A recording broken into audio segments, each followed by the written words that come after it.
Little Rabbit.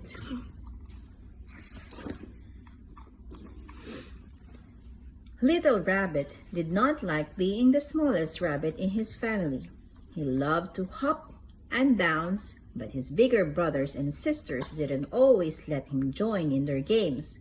He liked to cuddle up with his mommy and daddy, but they were mostly too busy.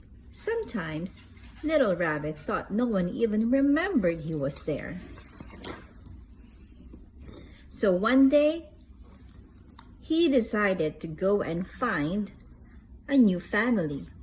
He wanted a family who always had time to play with him. Off he hopped, leaving his mommy, his daddy, and all his brothers and sisters behind. Little Rabbit hopped and hopped until he heard rustling and scampering noises. He peeped through some golden corn, and there was a family of field mice. "We are just going home for dinner," they squeaked. "Come and join us. Maybe this family will look after me," thought Little Rabbit, and he skipped away happily with them. When they arrived back, Mommy Mouse laid out a meal of nuts and berries for them to share.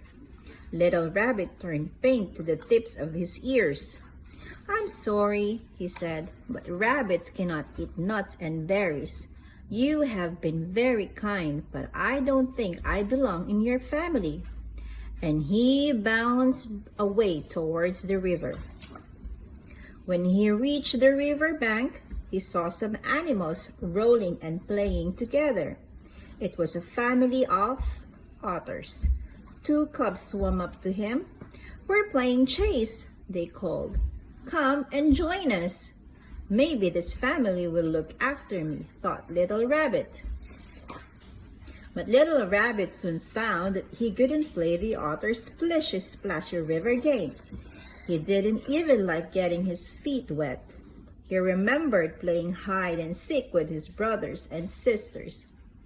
"I don't think I belong in this family," he thought. So Little Rabbit said goodbye and bounced away towards the forest.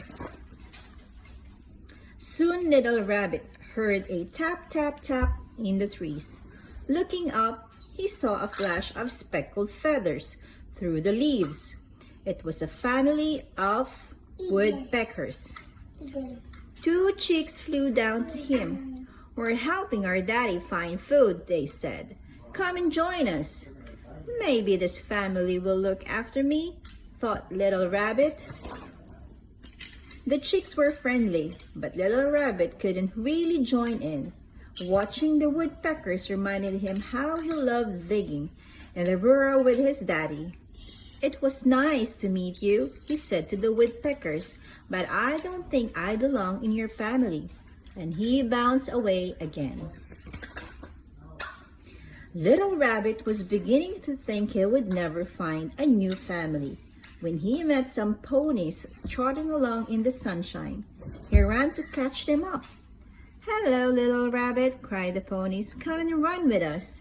And they all set off with the wind rushing through their fur. But the ponies were much faster than Little Rabbit. "Please, can we stop?"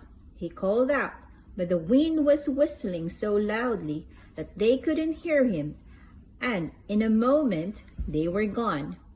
His ears drooped. None of the families he'd met had been right for him. He thought about his own family, and he realized how much he missed them.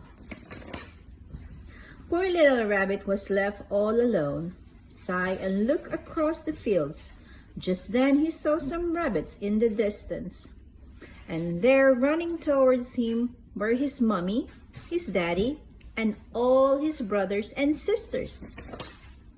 When they were safely back home, his mommy said, "Please don't ever run off again." "I won't, I promise," said Little Rabbit sleepily. "We love you very much," his mother told him softly. "And I love you too," smiled Little Rabbit as he closed his eyes. The end. Mom.